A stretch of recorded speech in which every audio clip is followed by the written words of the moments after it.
Good morning, students. I am your science teacher. Today I am going to teach you science again. Today we start our third chapter of EBS. Science. Third chapter of science. Okay. That is fiber to fabric. Okay. So first, before discussing the fibers and the fabric, there is the need to understand where we get fiber, how we can obtain fiber, and from where we get fibers, हमें कहाँ से मिलता है, किससे मिलता है, ये हमें पता करना होगा। तो फाइबर हम सभी जानते हैं कि नेचर में, ये आपने पढ़ा भी होगा 6th क्लास में, कि हमें जो कुछ फाइबर जो होते हैं प्लांट से मिलते हैं, कुछ फाइबर्स हमको कहाँ से मिलते हैं, एनिमल से मिलते हैं। ओके, तो कुछ जो उन सभी को, दोनों को कॉमन, दोनों ही नेचर से मिल रहा है नेचुरली, क्योंकि कुछ प्लांट से मिलेंगे या एनिमल से मिलेंगे। तो these are called natural fibers. These are known as natural fibers, such as jute and cotton. Both are obtained from the plant. Jute obtained from the jute plant, cotton from the cotton plant. Known natural fiber obtained from plants. ये हमें किससे मिलते हैं? Plants. Whereas wool and silk both are obtained from the animals. Wool obtained from the different animals, sheep, goat, yak, camel, and silk from the silkworm. Silkworm is a category of insects. तो उनसे हमें क्या मिलता है? वूल मिलता है, silk मिलता है। तो वूल और सिल्क दोनों हमें एनिमल्स से मिलते हैं, तो एनिमल फाइबर हो जाएंगे। और जो जूट और कॉटन है, ये हमें प्लांट से मिलते हैं, ये फाइबर, तो ये हमारे प्लांट फाइबर्स होंगे। और दोनों को ही कॉमनली हम क्या बोलते हैं? Natural fibres. यहाँ पर आपको कुछ पिक्चर दी हुई है, जैसे कॉटन शर्ट, ये हमारे फैब्रिक बनाने में काम आते हैं, क्लॉथ बनाने में काम आते हैं। तो कॉटन का यूज़ क्या होता है? हमारे फैब्रिक्स बनाने में काम आता है। जूट का यूज़ किसमें होता है? जूट बैग बनाने में, रोप बनाने में, और भी बहुत सारे इनके क्या होते हैं? फंक्शंस होते हैं, कई जगह इनका यूज़ होता है। Okay,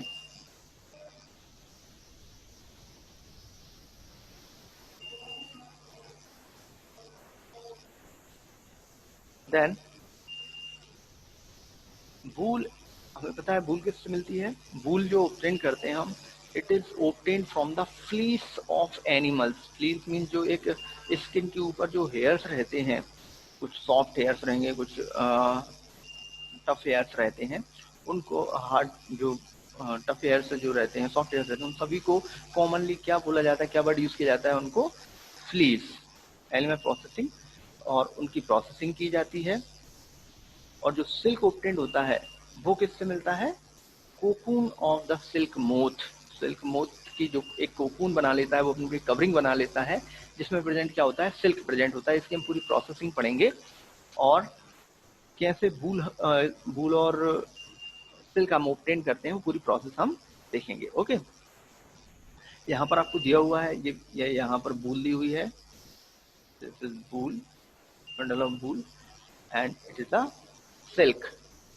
Okay, then the fiber obtained from natural sources. जो भी फाइबर्स हमको नेचुरल सोर्सेज से मिलते हैं, चाहे वो हमको प्लांट से मिल रहे हों या एनिमल से मिल रहे हों, उनकी फर्दर प्रोसेसिंग होती है। मीन्स उनका क्या होता है? उनकी कुछ प्रोसेसिंग की जाती है, उनकी क्लीनिंग की जाती है, उनको कलर किया जाता है, तब वो हमको अवेलेबल होते हैं। प्रोसेसिंग होगी उनकी, dye into several attractive colours, उनको डाई किया जाएगा, मीन्स कलर किया जाएगा डिफरेंट अट्रैक्टिव कलर्स में और डिफरेंट डिजाइंस में, before being used by people, हमारे यूज करने से पहले। Okay, then come to the next point, wool. How we can obtain wool?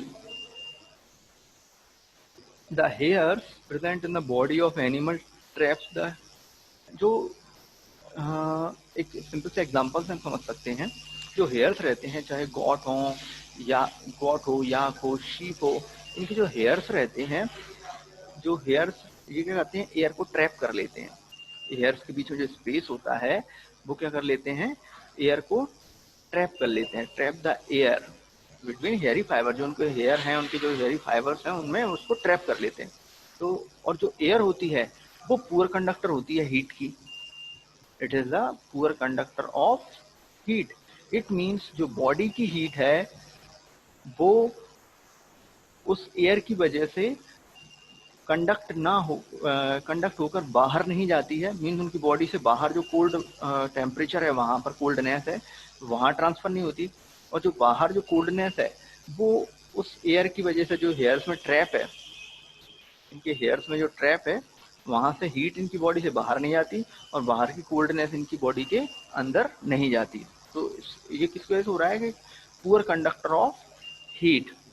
So the flow of heat अंदर की तरफ, बॉडी के अंदर से बाहर, and vice versa means opposite. Means body से बाहर हीट नहीं जाती और बाहर से अंदर नहीं जाती। हीट मीन्स और टेम्परेचर। इससे क्या होता है, एनिमल कैसा फील करने लगते हैं, वार्म फील करने लगते हैं। तो इनको कोल्डनेस फील नहीं होती क्योंकि इनकी हीट इनकी बॉडी के अंदर ही रहती है, वो बाहर रिलीज नहीं हो पाती। ओके, समझ में आया? जो शीप होती हैं या याक होता है, गॉट होते हैं, इनके हेयर्स के जो फाइबर हैं, हेयरी फाइबर्स हैं, वो एयर को ट्रैप कर लेते हैं। जो पुअर कंडक्टर होती है वो बॉडी की हीट को कंडक्ट करके बाहर नहीं निकलती क्योंकि because it is a poor conductor. और बाहर की जो हीट है या टेम्परेचर है उसको बॉडी को इफेक्ट नहीं करने देता। तो उससे क्या होगा कि इनकी बॉडी कैसी रहती है, वार्म रहती है। ओके, इसी कॉन्सेप्ट के बेसिस पर हमारे वूलन क्लॉथ काम करते हैं।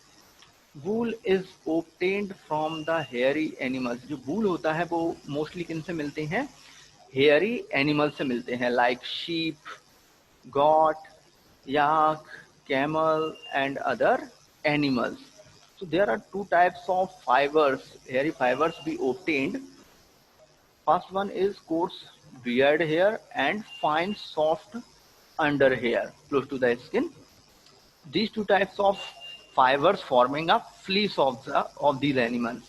जो स्किन के ऊपर जो हेयर्स हैं वो टू टाइप्स के होंगे और दोनों मिलाकर क्या बनाते हैं, दोनों मिलकर क्या बनाते हैं, fleece of these animals. Okay,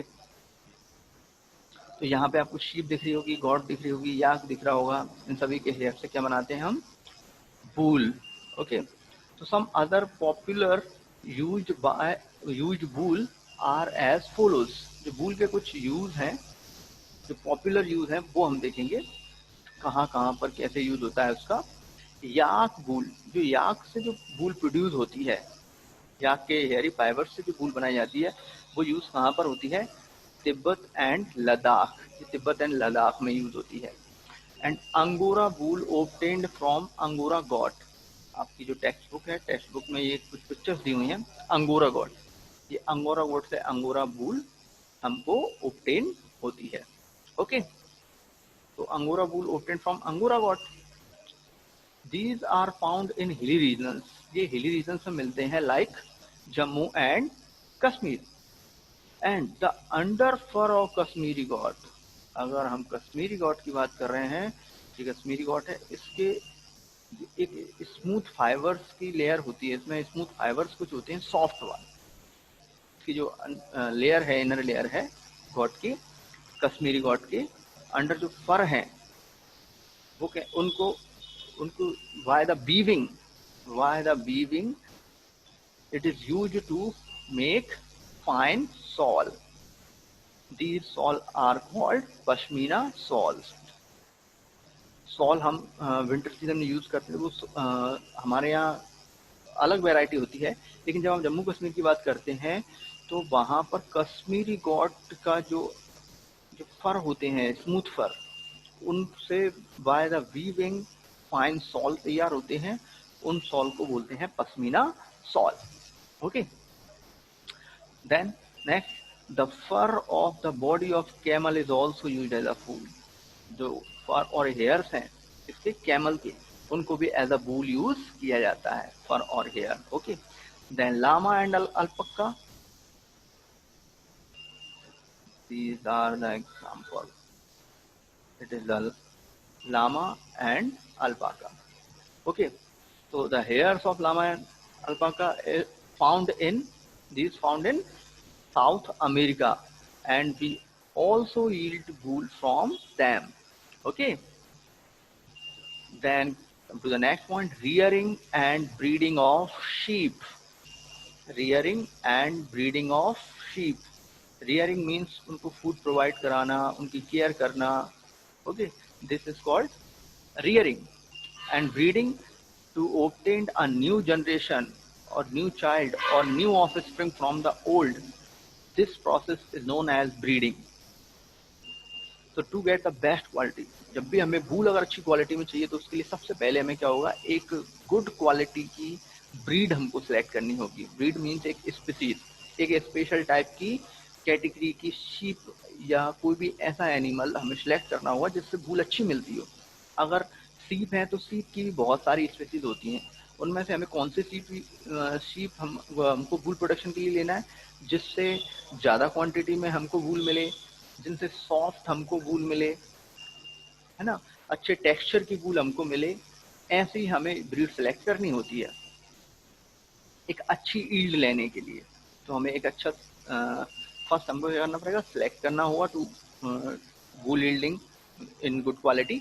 okay, so the process of selecting parent, हमने जो गॉट या सीप या कोई अदर एनिमल जो सिलेक्ट कर रहे हैं उसको सिलेक्ट करने की जो प्रोसेस होती है, गुड क्वालिटी वूल के लिए सिलेक्ट करने की प्रोसेस जो है, जिससे हमें उससे नए ऑफस्प्रिंग मिलेंगे, मीन्स उनके बच्चे जो मिलेंगे वो भी अच्छी क्वालिटी के मिलेंगे, उनसे भी अच्छी वूल मिलेगी. तो this process is known as selective breeding. The process of selective parent, जो सिलेक्टिव पेरेंट्स हैं उनको लेने की process in order to obtain, और उनसे गुड क्वालिटी वूल लेना और उनसे ऑफ स्प्रिंग मीन्स उनसे नए जो ऑर्गेनिज्म बनेंगे, जो नए उनके बेबी होंगे, ऑफ स्प्रिंग्स बोला जाता है उनके लिए, उनको ऑब्टेन करना, उस प्रोसेस को हमको बोलते हैं selective breeding. Okay, so the sheep taken out for grazing, sheep को कहाँ ले जाया जाता है, ग्रेजिंग के लिए बाहर ले जाया जाता है. उसके अलावा उनको फूड में क्या प्रोवाइड कराया जाता है, mixture of pulses, corn, jowar, oil cakes, minerals to ensure good yield of wool. Good quality की वूल लेने के लिए, गुड क्वांटिटी में लेने के लिए उनको गुड फूड दिया जाता है. Once the reared sheep develop a thick growth of hairs, एक बार अगर किसी रियर्ड शीप में, जिसको हमने फूड वगैरह खिलाया, इन सब किया, रियर्ड मीन्स उनको पालना, उस पर एक हेयर्स की थिक लेयर ग्रो हो जाती है, तो उनको शेप ऑफ कर लिया जाता है, उनको कट कर लिया जाता है फॉर गेटिंग वूल, और उससे क्या बनाई जाएगी, वूल. तो उसको कुछ प्रोसेस होती हैं, कुछ स्टेप्स होती हैं जिनको हमें फॉलो करना होता है. तो उन स्टेप्स में क्या होते हैं, हम वूल ऑब्टेन करते हैं. So the processing fibre into wool, क्या प्रोसेस हमको करनी पड़ती है वूल से फाइबर से वूल एक्सट्रैक्ट करने के लिए. तो the first step to removal of fleece of the sheep along with thin layer of skin, means एक पहले मैनुअली कट किए जाते थे, अब मशीनरी हो गई हैं, उनसे हम उनके हेयर्स को स्किन की ऊपर की जो डेड थिन लेयर होती है स्किन की, उसके साथ में हेयर्स को वहां से रिमूव कर लेते हैं. This process is termed as shearing. The removal of fleece of the sheep along with the thin layer of skin is called shearing. Okay, the hairs provide woolen fibers that are then processed to obtain woolen yarn. इनसे क्या होता है, woollen fibres जो हैं उनको process करके क्या obtain करते हैं, हम वूलन यार्न प्रोड्यूस करते हैं, और देन यार्न से क्या बनाए जाते हैं, वूल प्रिपेयर की जाती है. ओके, तो first step is shearing, removal of fleece from the with the thin layer of skin. Then in second step, the sheared fleece. Sheared means after shaving, the sheared fleece systematically wash, उसको wash किया जाता है systematically, एक tank में wash किया जाता है to remove the grease, dust and dirt from the fibers or the fleece. This process is known as scoring. Okay, this is the second step. Then third, in second step, the sheared fleece systematically washed in this tank to remove grease, dust and dirt. This process is called scoring. Then in third, the scored hair after washing. The scoured hair is then sorted. It means the scoured hair have two or more types of fibers or the hairs. They have different texture, different colors, and different quality. They may be soft, or they may not be soft. So on the basis of their quality, color, and texture, sep- sent these fibers sent to the factory where hair of different texture are separated or sorted. उनको separate किया जाता है, उनको sort किया जाता है अलग अलग. Okay, then the next step, here the small fluffy fiber, the small fluffy fiber called burrs, उनके लिए burrs use किया जाता है, bird are separated from hair. Small जो फ्लफी होते हैं उनको सेपरेट कर लेते हैं, and here is squad again and dried. और जो हेयर हैं उनको स्क्वाड कर लिया जाता है दोबारा से और उनको ड्राई किया जाता है. The wool is then ready to drawn into fibres. अब जो वूल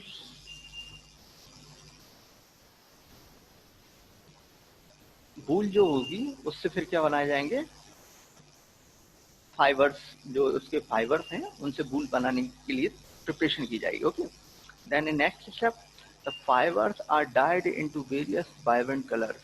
फिर उन जो फाइबर्स जो तैयार हुए हैं उनको डाई किया जाता है डिफरेंट कलर्स में. डिफरेंट कलर्स में उनको क्या किया जाता है, डाई किया जाता है. जो नेचुरल कलर होता है फ्लीस का वैसे जनरली कैसा होता है, ब्लैक होगा, ब्राउन होगा और वाइट होगा. These are the main colour, natural colours of the fleece. Okay, जबकि मार्केट में जो अवेलेबल होते हैं वो डिफरेंट कलर प्रोवाइड करके उनको क्या किया जाता है, कलर किया जाता है. Okay, then the last step the fibres are then stretched. जो फाइबर्स हमको अवेलेबल हुए हैं, कलर हुए हैं, उनको स्ट्रेटन किया जाता है, स्ट्रेट करते हैं, combat and finally rolled into yarn. और उनको रोल करके एक दूसरे फाइबर्स को क्या बना देते हैं, फिर हम यार्न बनाते हैं, एक थ्रेड लाइक स्ट्रक्चर. थ्रेड में फाइबर्स होते हैं ना बहुत सारे, जिनको टर्न करके क्या बनाया जाता है, यार्न बनाया जाता है. Okay, these are yarns. Okay, the longer fiber are made into wool for sweater. जो लॉन्गर फाइबर जिसमें उसमें जो लॉन्गर जो फाइबर थे उनको किसके लिए यूज किया जाता है, फॉर स्वेटर. वेयर एज और द शॉर्टर फाइबर्स, और जो शॉर्टर फाइबर्स हैं उनका spun and woven into woollen cloths में उनका यूज किया जाता है. ओके, उनकी वीविंग के थ्रू उनके वूलन क्लॉथ्स प्रिपेयर किए जाते हैं. जो लॉन्ग हेयर होते हैं उनसे स्वेटर बनाए जाते हैं, जबकि जो स्मॉल और शॉर्ट होते हैं उनको स्पन कर और वोवन कर उनसे क्या बनाए जाते हैं, वूलन क्लॉथ्स बनाए जाते हैं. ओके, आई होप आप लोगों को समझ में आया होगा. If you have any doubt you can ask.